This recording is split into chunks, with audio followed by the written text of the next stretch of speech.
प्यासा कौवा, एक नई सीख वाली कहानी। गर्मियों का मौसम था। चारों ओर लू के थपेड़े चल रहे थे। जंगल के छोटे छोटे तालाब सूख चुके थे और नदी की धार भी कमजोर पड़ गई थी।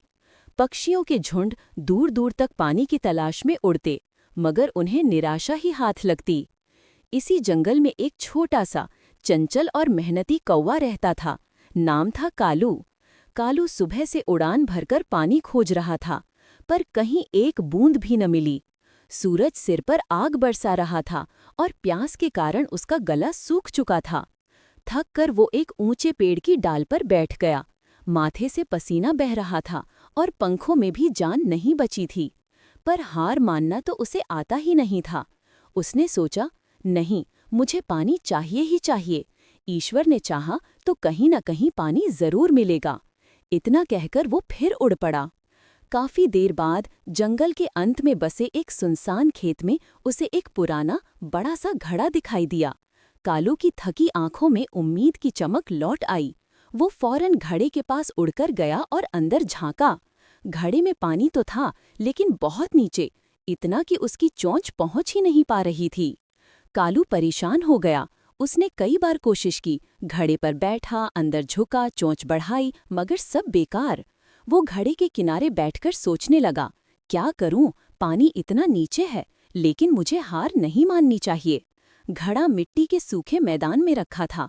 उसके आसपास छोटे छोटे कंकड़ बिखरे पड़े थे। अचानक कालू के दिमाग में एक चमक आई।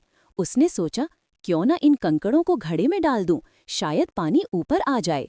बस फिर क्या था, वो उछलकर नीचे उतरा और एक एक करके कंकड़ उठाने लगा। पहले एक, फिर दूसरा, फिर तीसरा, और धीरे धीरे वो लगातार कंकड़ घड़े में डालता रहा। हर कंकड़ के गिरने से पानी थोड़ा थोड़ा ऊपर आने लगा।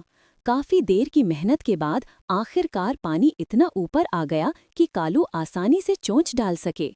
उसने उत्साह से चोंच डुबोई और ठंडा पानी पीकर अपनी प्यास बुझाई। उसके पंखों में फिर से जान आ गई। वो खुशी से फड़फड़ाता हुआ बोला, मेहनत और बुद्धि से असंभव भी संभव हो जाता है। पानी पीकर कालू ने आसमान की ओर देखा। सूरज अब ढलने लगा था। ठंडी हवा चल रही थी। कालू ने सोचा कि आज की घटना उसे हमेशा याद रहेगी। शिकायत करने से नहीं, बल्कि हल ढूंढने से समस्या दूर होती है। और इस तरह छोटा सा कौवा अपनी समझदारी और मेहनत के बल पर कठिन समय से निकलकर खुशी खुशी अपने घोंसले की ओर उड़ गया। धन्यवाद। कहानी की सीख: बुद्धि और परिश्रम से हर मुश्किल का समाधान मिल जाता है।